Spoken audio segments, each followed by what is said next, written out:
Every leader has a different kind of protection system, but Muammar Gaddafi went with very unusual tactics for his protection. He formed a group of trained bodyguards including only virgin women, and in this video we'll explore all the details of these powerful women. History of the Revolutionary Nuns. Muammar Gaddafi ruled Libya from 1969 to 2011 until he was assassinated. Initially, Gaddafi had relied on the East German secret services for his protection, with most of his bodyguards hailing from Bulgaria, Germany and Poland. However, in the 1980s, he formed an only female group of bodyguards. An American Navy officer, Joseph T. Stanek, states that Gaddafi made this revolutionary group because he believed it would be difficult for any Arab man to shoot a woman.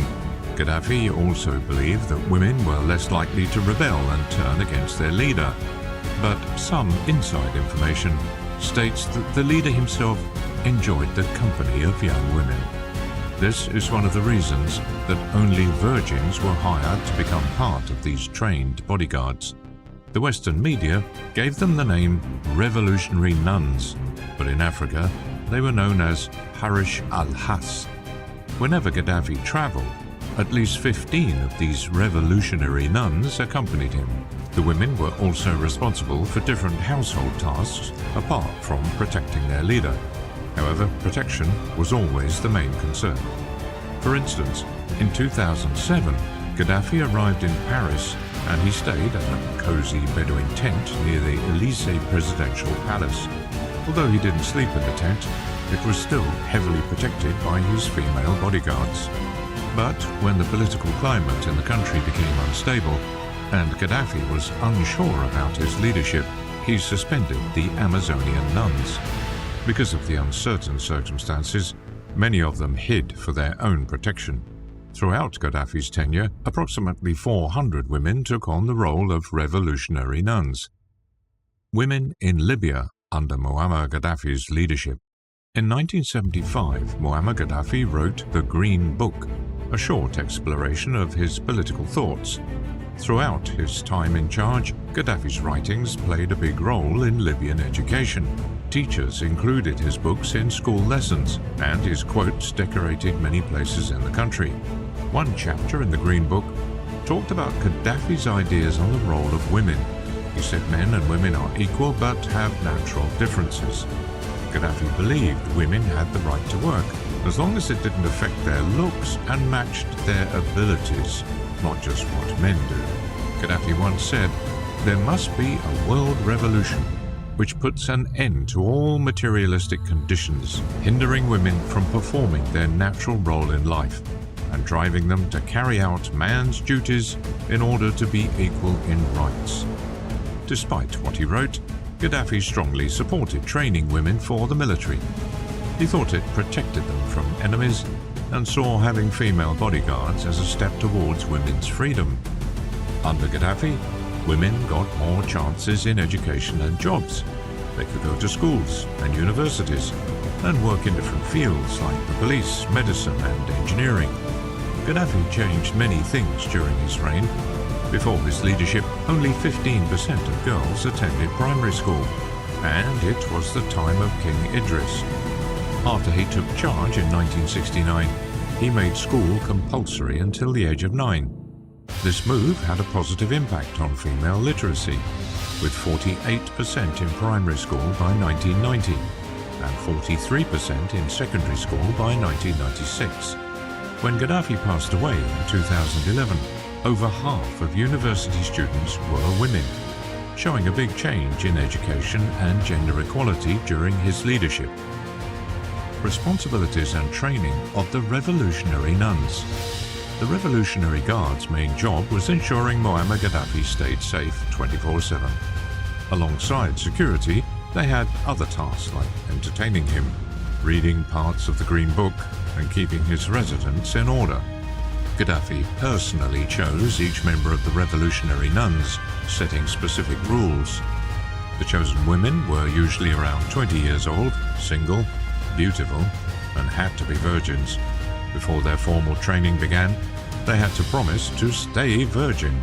After the selection, the chosen candidates promised to protect Gaddafi at any cost, even with their lives. The revolutionary nuns were trained in martial arts and intense firearm courses, mostly at the Women's Police Academy in Tripoli. It wasn't easy for any outsider to get into this military academy. However, according to the collected evidence, the training of these young females would start at 4:30 a.m., starting with a 90-minute exercise, and then take classes on assault and defense strategies. The 3-year training program encompassed every aspect of military skills. Trainees learned hand-to-hand combat, launching rocket-guided grenades, and even piloting aircraft.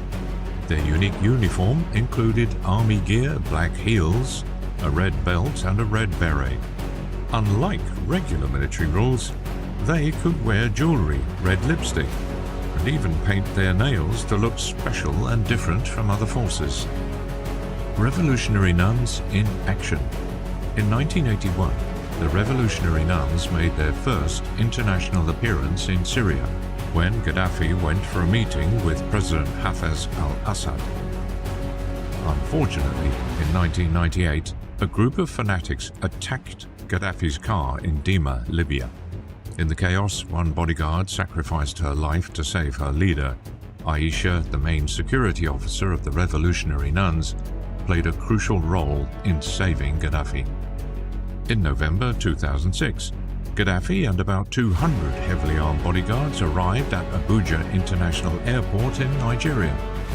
They weren't allowed in because of their weapons, and this made Gaddafi furious. There was a clash with airport security, and Gaddafi even thought of walking to the capital. However, this situation was controlled after the intervention of Nigeria's President Olusegun Obasanjo.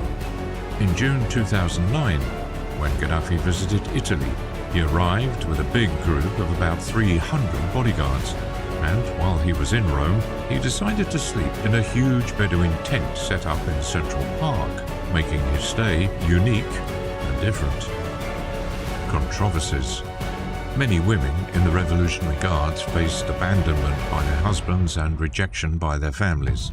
In 2001, Dr. Siham Segewa, a Libyan psychologist, looked into how the Revolutionary Guards were chosen.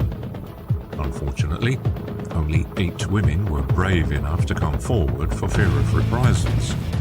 The constant threat from fundamentalists, and in some cases even from their own families, made it challenging for many to speak up. Despite the positive image of Muammar Gaddafi supporting women's rights, troubling information came out following his death. Women started accusing him of sexual assault and abuse. Many women said they were forced to join the unit through blackmail or pressured into doing sexual favors to become a part of the revolutionary group. Shockingly, there were even accusations of rape against Gaddafi and some members of his inner circle. Stories about the women in the Revolutionary Guards reveal the darker side of how they were recruited and the mistreatment they suffered. This challenges the idea that Gaddafi was a champion of women's rights. In conclusion, the Revolutionary Nuns, Gaddafi's all-female bodyguards, played a pivotal role in ensuring his constant protection. Despite initial reliance on male bodyguards, the formation of this female group in the 1980s was a revolutionary shift. While Gaddafi's intentions for choosing women were always in discussion, the Revolutionary Nuns became his permanent guard. However, controversies arose, exposing the difficulties for these women, abandonment, and claims of coercion and abuse. These challenges further highlight the darker aspects of recruitment and mistreatment, questioning the common view of Gaddafi's legacy in promoting gender equality. Before you leave, don't forget to like, share, and subscribe to the channel for more content on military and special forces. Thanks for watching.